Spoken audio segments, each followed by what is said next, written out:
welcome back. That's right, you're at the War Room, and Roger Stone is in the house. Delighted to follow my colleague Rob Dew. President Donald Trump's bags are packed, and he's headed for a historic trip to Asia. He's going to visit China, and he's going to visit South Korea to see the little rocket man up close from across the border. The president has gotten unprecedented cooperation from the Chinese in his efforts to disarm the little rocket man. Certainly more cooperation than President Barack Obama was ever able to achieve. Perhaps the Chinese would like to come in out of the cold and no longer be an outlaw nation that steals our technology, that manipulates our currency. But there's a fly in the ointment.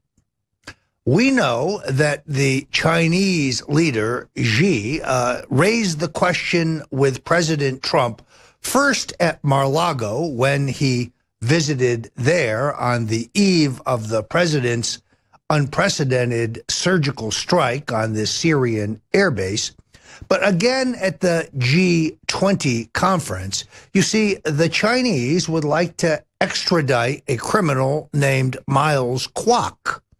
Mr. Kwok is a former Chinese intelligence agent who now is holed up in a multi-million-dollar condominium in New York's Sherry Netherland hotel and apartment complex. Mr. Kwok is accused in China of multiple financial crimes, and the Chinese would like him back. President Donald Trump has assured Xi that Kwok will be extradited. But Mr. Kwok is a bundler for Hillary Clinton's campaign and an associate of the international criminal George Soros. In fact, Kwok has been seen dining with Soros in New York's Cipriani restaurant on the ground floor of the Sherry Netherland. It seems that the deep state, specifically H.R. McMaster, the president's chief national counsel security advisor, and others within the State Department are slowly opposing the extradition of Mr. Kwok, despite the fact that President Trump has assured the Chinese that this extradition is in the works. Mr. Kwok actually went so far as to bribe the former British premier, the British Prime Minister, Tony Blair, with a $2 million payment directly to Blair's consulting firm so that Blair would lobby the Americans against the extradition of the international money launderer and criminal. This sticking point really threatens to undermine the cooperation between the Chinese and the Trump administration over the disarming of the North Koreans. We'll be following this story very closely here at InfoWars. We broke the story several weeks ago.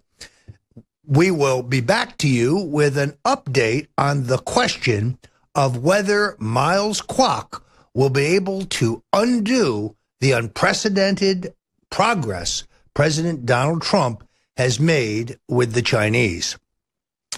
While we're at it, I want to remind you that we here at InfoWars cannot rely on a bunch of secretive billionaires to finance our broadcasts or finance our expansion.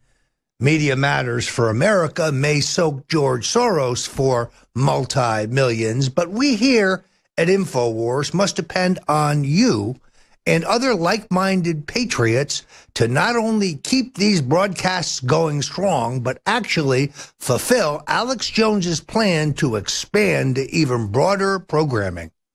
I myself walked through the studios that are in construction here in Austin, and I must tell you, they are state-of-the-art.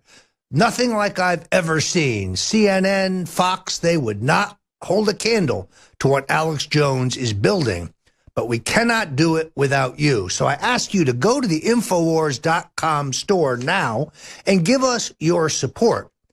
Now, this is a no-lose proposition because the products at Infowars.com store are highly tested, very carefully selected.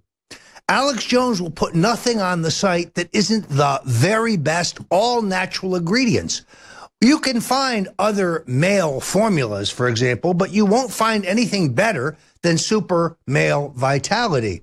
And when taken with Anthroplex, which is now 50% off, you will find a synergistic quality that turbocharges your virility and your male vitality. Yes, Michael Zimmerman swears by this combination. So I urge you, take advantage of the Super Male Vitality formula, 30% off, and the synergistic Anthroplex at 50%. Experience the power of this increased male vitality and grow your potential with this super formula today. Taken together, this formula, this combination cannot be beat. And at these prices, with these discounts, they won't be around for long. Now, I myself have made the mistake of not using the auto ship function. And therefore, when I've gone back to the site, when I run low, for example, on my favorite product, Brain Force, well, they were out of stock. Don't let it happen to you. This stuff is flying off the shelves due to these deep discounts. And when you buy at the Infowars.com store, you not only help yourself with the very best all-natural products, but you help us continue to be the flagship for liberty-minded patriots and those who are prepared to take on the deep state and the globalists that would seek to remove the Trump administration and erase the incredible historic progress that we've made in recent months and in the last year. So do yourself a favor. Go to the Infowars.com store now. Get DNA Force at 25% off. Get Biodefense at 25% off. These discounts won't last forever, folks. Load up now while you can. You will be helping yourself, and you'll be helping the fight for freedom. So when I laid out for the national media a scenario under which President Donald Trump can save himself and end the bogus inquiry of Silent Bob Mueller by simply appointing a special prosecutor to look into Uranium One, well, the skies open. Within hours, Vanity Fair and the worst of the worst fake news lefty sites, Raw Story, immediately attempted to debunk the underlying legal theory for my proposal. The fact that President Donald Trump himself and the White House Chief of Staff, John Kelly, essentially endorsed my proposal tells me that I am on the money. Let's be clear. Mr. Mueller, Mr. Comey, Associate Director Andrew McCabe, and former U.S. Attorney Rod Rosenstein cannot ride with the hounds and the horses. And therefore, they cannot continue to investigate our president if they themselves are under investigation for the massive criminal cover-up of Uranium One. I'm Roger Stone. You're at the War Room. That's the strategy. Stay with us. Welcome back to the War Room. I'm Darren McBreen, riding shotgun alongside with Roger Stone. And we have the documents. We're going to talk about the JFK documents that have just been released. And Roger, this was the most interesting thing to me. The Surgeon General's report on the assassination stated the first bullet entered the president's throat below the Adam's apple, clearly showing that two persons were involved, with the first shot being fired from the bridge across the parkway in the front of the car. So that's what we learned, and that's the Surgeon General. We're going to play a quick clip, and I want to get Roger's reaction to this. But this is from a 1991 documentary on the HBO, or on the History Channel. The men who killed Kennedy were Dr. Crenshaw, one of the guys who was in the ER. This is what he said about an entrance wound to the throat. Prior to the tracheostomy performed by Dr. Perry, I observed in the lower third of the neck a small, rounded, well-demarcated entrance wound. This was obliterated by the tracheostomy in that Dr. Perry made the tracheostomy incision through the entrance wound. The evidence at hand from the Parkland Hospital doctors of a small, neat wound in the neck was contradictory to that, or at least complementary to that, in the sense that it required that there be a shot from in front, so that if he were shot from the rear, he was also being shot at the same time from in front. And 16 out of 16 doctors who were there in the emergency room trying to save the president's life, every single one of them said exit wound about the size of a grapefruit to the back of the head. And a lot of them said bullet wound to the entrance wound to the throat as well.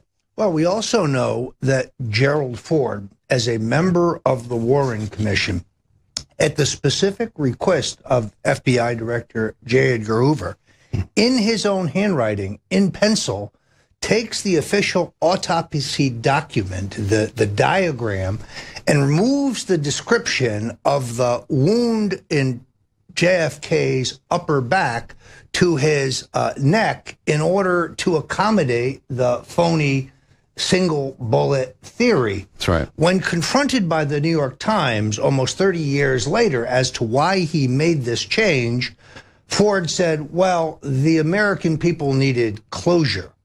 Notice he didn't say the American people needed truth.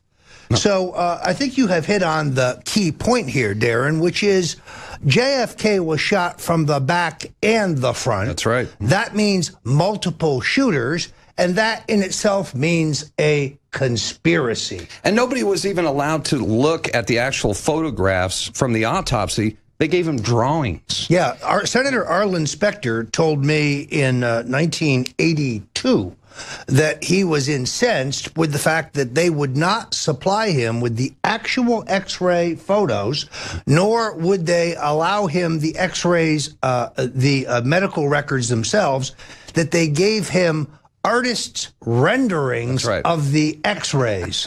Kind of smells of a cover-up, and that he actually considered resigning his position with the Warren Commission over them withholding this data. And I just want to point out as well that when the doctors from the emergency room, when they saw the drawings, all of them immediately said, whoa, hey, something is wrong. That is not what we saw in the emergency room. Well, and what is also clear is that during the House Assassinations Committee investigation in 1978, the so-called X-rays that were then produced for that inquiry showed no wound in the back of the president's head and were very clearly doctored, as the doctors said at that time.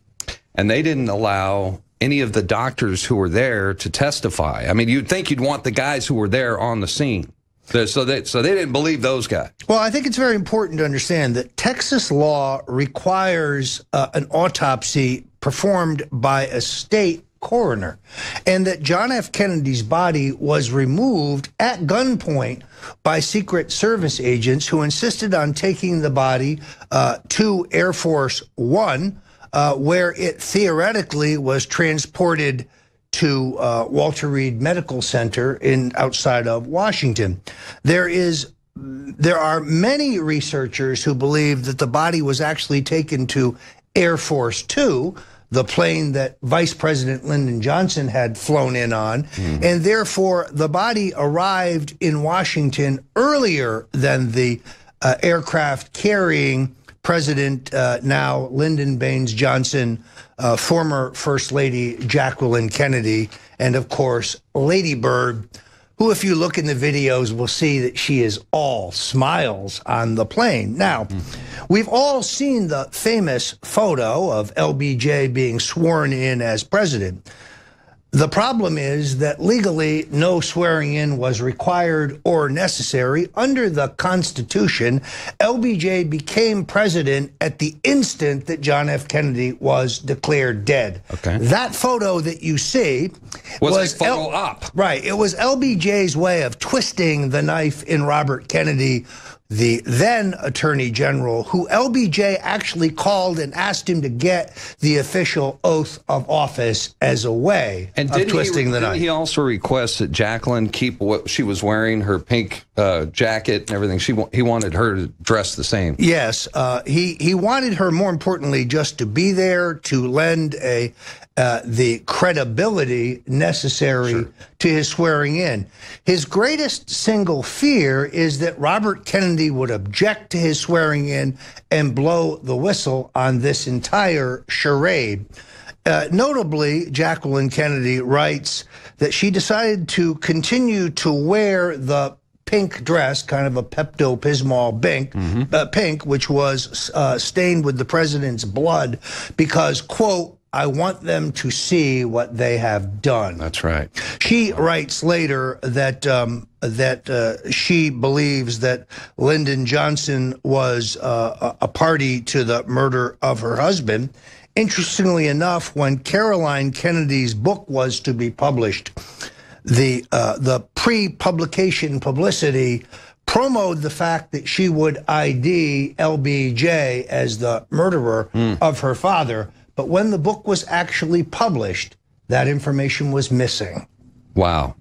Well, people ask me, who do I think killed John F. Kennedy? Was it the CIA? Was it the mob? Was it the FBI? Was it LBJ? And the answer is yes. Yes, it's all of them. As I say in my book, The Man Who Killed Kennedy. Great book, by the way. I'm halfway through it. Strongly recommend it to you. There were many powerful entities that had it in for JFK. The intelligence agencies, principally the Central Intelligence Agency, upset about both the Bay of Pigs, where they blamed JFK for not calling in the air support for the rebels who were charging the beaches.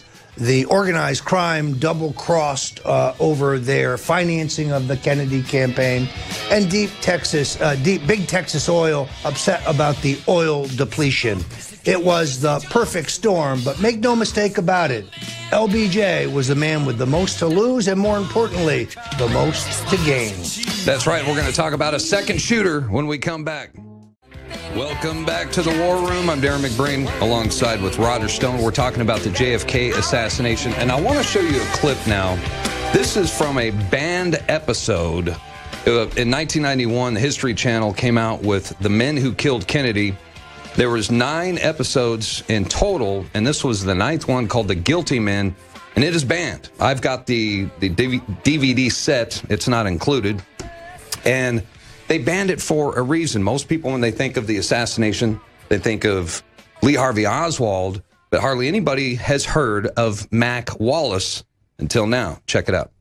Malcolm Wallace is found guilty of first-degree murder, but through influence of Lyndon Johnson, Malcolm Wallace receives a 5-year suspended sentence. Lyndon Johnson was able to get his man out of first-degree murder. One of the most compelling pieces of evidence linking Johnson with the assassination is through his henchman Malcolm Wallace, the convicted killer of Douglas Kinzer. In the hours following the assassination, on the 6th floor of the Texas School Book Depository building by the southeast corner window, the Dallas police discovered an unidentified fingerprint. The fingerprint is the ultimate part of the Mac Wallace story.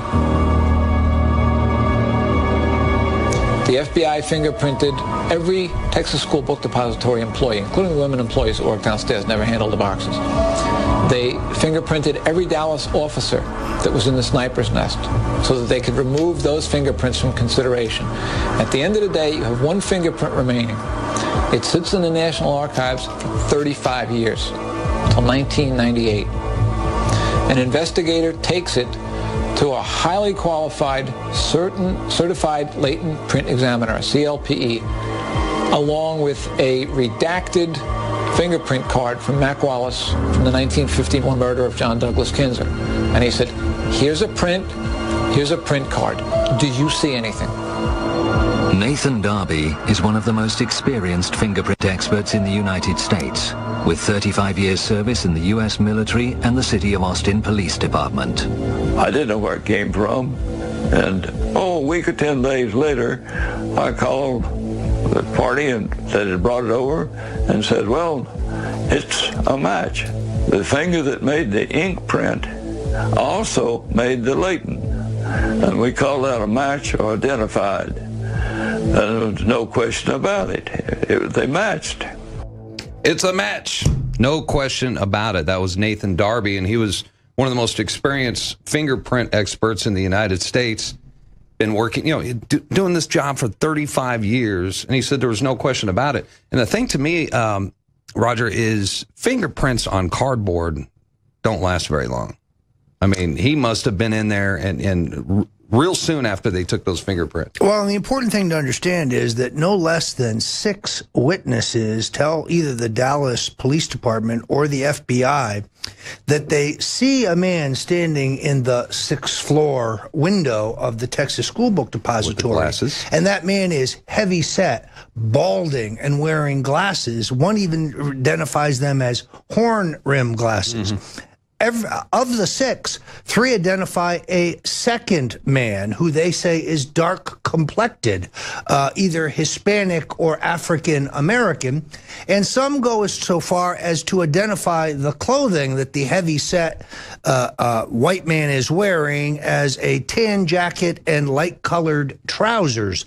That man is, of course, Malcolm Mac Wallace. James Carr, a witness, describes a man meeting the description of Wallace, fleeing the front door of the Texas School Book Depository building, jumping into a late model Rambler driven by a dark-complected man, either Hispanic, Native American, or African American, and speeding away.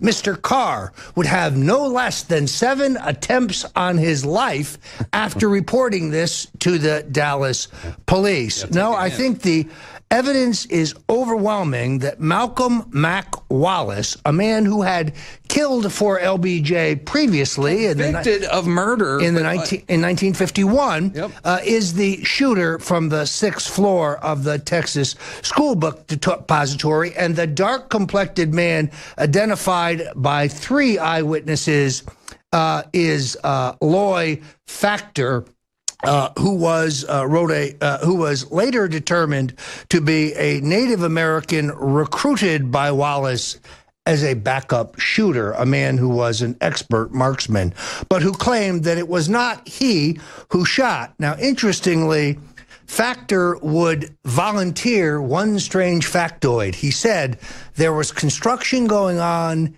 in the 6th floor of the Texas School Book Depository, and that there was a flat saw to the right of the window from which the shooting was done.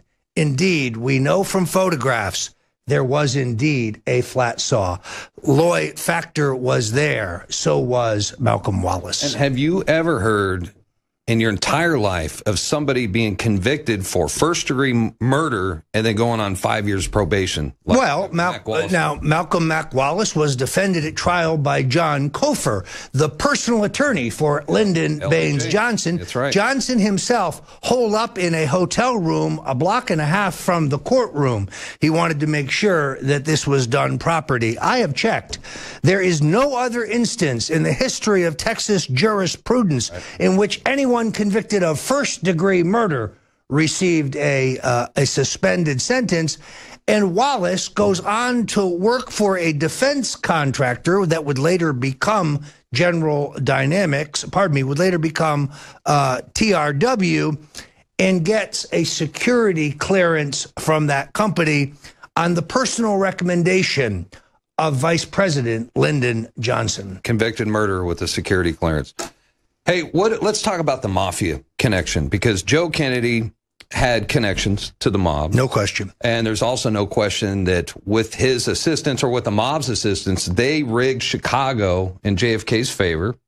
But then Bobby comes in as Attorney General, starts going after the mob, So naturally, they feel betrayed, double-crossed.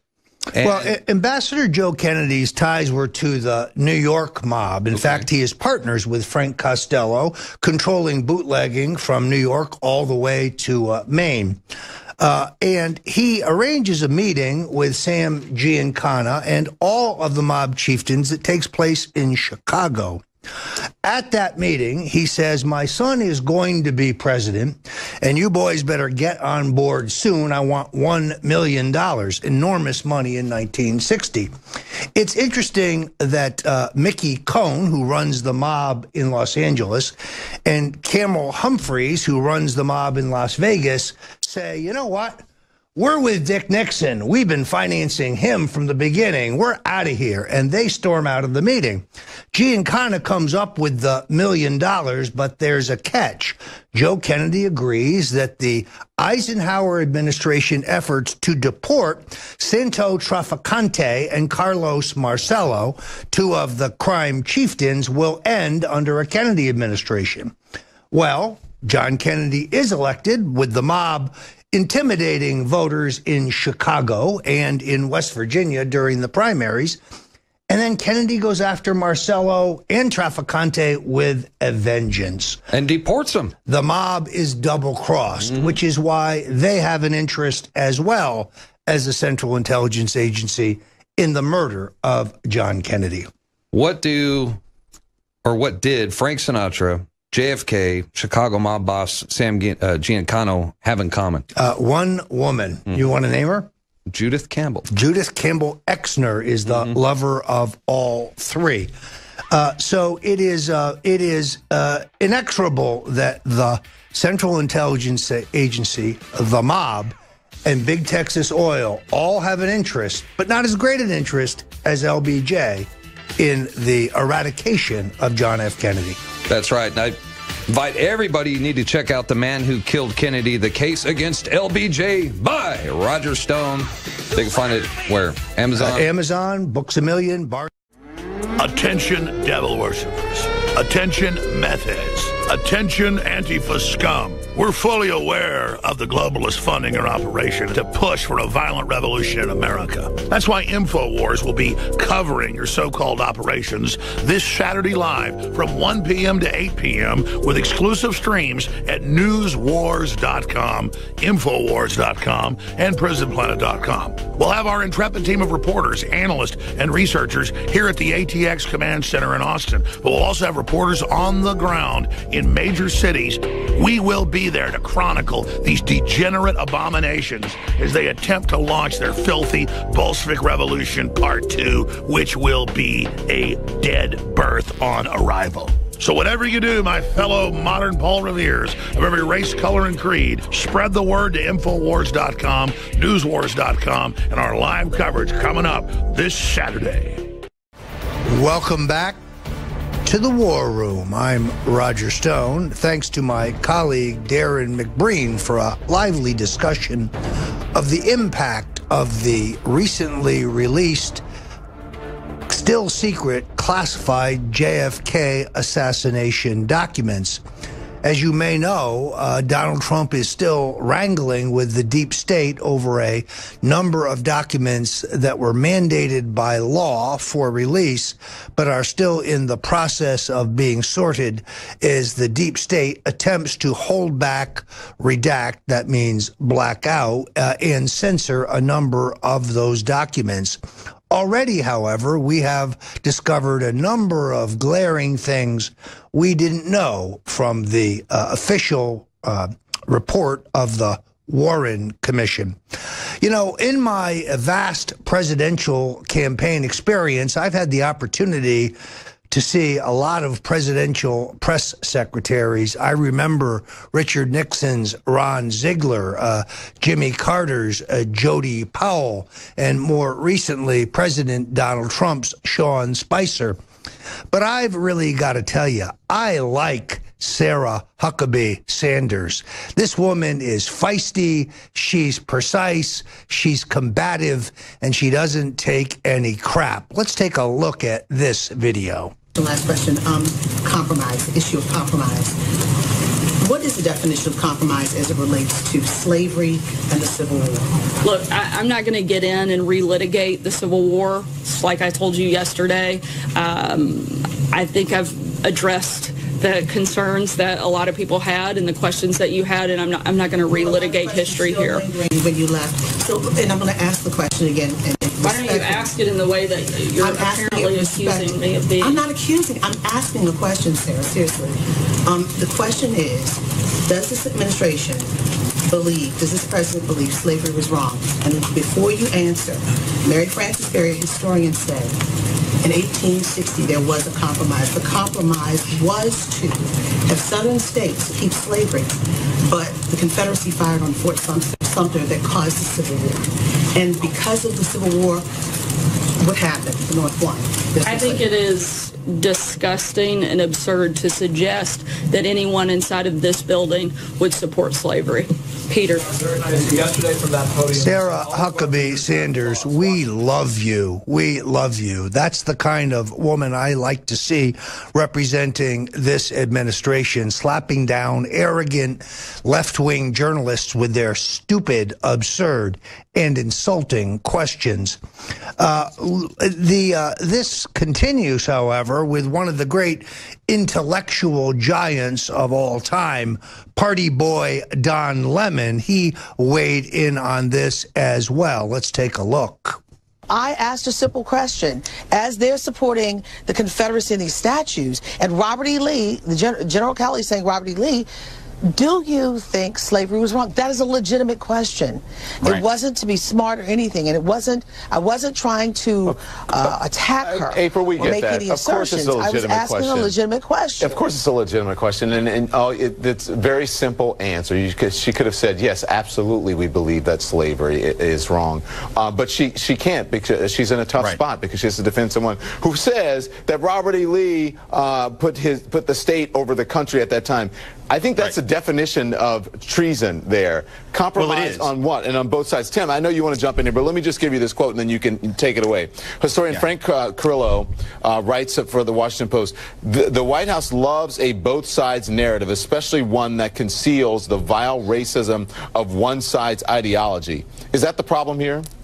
That is the problem, but what's really ironic is you have John Kelly actually making excuses for a bunch of people who fired on and killed hundreds of thousands of men who wore the uniform that he wears now. It is unbelievably pathetic that a four-star general would make that. And that's about enough of that. You know, we ought not criticize Don, you're a buffoon. You're a clown. You're a lightweight. You're a party boy. But one thing you are not is a journalist. Donald Trump abhors slavery, the practice of slavery, and has never said anything contrary. No, it was not a legitimate question. It was a gotcha question. It was insulting and beneath the dignity of a free press corps. So it is typical of what we have seen in terms of the onslaught against this president. There he is, Don Lemonhead himself. The last time I saw Mr. Lemon, he was on CNN claiming, incredibly, that the Clintons have been exonerated in the Uranium One scandal, and that there is a fact check, which he said he's been sending out, that shows that. No, what we now know is that FBI Director Mueller, FBI Director Comey, Assistant FBI Director Andrew McCabe, a man who not only authorized the use of our tax dollars for the purposes of paying GPS Fusion to expand their bogus investigation into sexual improprieties by President Donald Trump, then candidate Donald Trump. And then, of course, Rod Rosenstein, the acting de facto U.S. Attorney General, but then a U.S. attorney, knew about and covered up bribery by Russian officials during the quest for a Canadian company that would be acquired by Russia to get the rights worth billions of dollars to mine uranium in the United States. No, the Clintons have not been exonerated. In fact, it raises an interesting question. Since Attorney General Eric Holder sat on the very board that had to vote on the approval of the sale of the company with these extraordinary rights to the Russians, and since he was the head of the Justice Department during the time of the investigation, why did he vote for the transfer? Why didn't he say no? This reeks of a cover-up, folks, which is why I publicly urged the president to order Attorney General Jeff Sessions to appoint a special counsel, a special prosecutor, to look at Uranium One. While he's at it, he can also look at the use of taxpayer funds to pay for the smear document created by a former British intelligence agent named Steele for the undercover research operation GPS Fusion. We here at InfoWars broke the story that told the truth, that the original smear document was financed by Marco Rubio, Jeb Bush money man Paul Singer, a mega wealthy Wall Street hedge fund manager, and that after the defeat of Rubio, that the Clintons picked up this ball. As President Donald Trump himself tweeted, $13 million have now gone into and can be tracked going into the creation of this smear document. It is time for a special prosecutor to look into this. It is time for the Trump Justice Department to stop fighting in court against the release of Hillary's emails and adhere to the rule of law. That is what I've called for, and within minutes of my telling the Daily Caller this, and an excellent article by Alex Pfeiffer, it is notable that Vanity Fair was out immediately with an article debunking the underlying legal theory that Mr. Mueller and Mr. Rosenstein cannot be involved in the prosecution of Donald Trump or Paul Manafort or Mr. Papadopoulos if they themselves are under investigation for their involvement in Uranium One. Checkmate. And that, in my opinion, is the president's best chance for survival. You saw White House Chief of Staff John Kelly on with Laura Ingraham endorsing my call. Keep an eye on this issue. It is the president's very best tactic for survival and for the American people to learn the truth about what happened in Uranium One, where the Clinton Foundation got $145 million from 9 directors of Uranium One, and Bill Clinton himself pocketed a cool $500,000. Where I come from, they call that a bribe. I'm Roger Stone. You're on The War Room. See us tomorrow. I'll be live from Austin, right here at The War Room.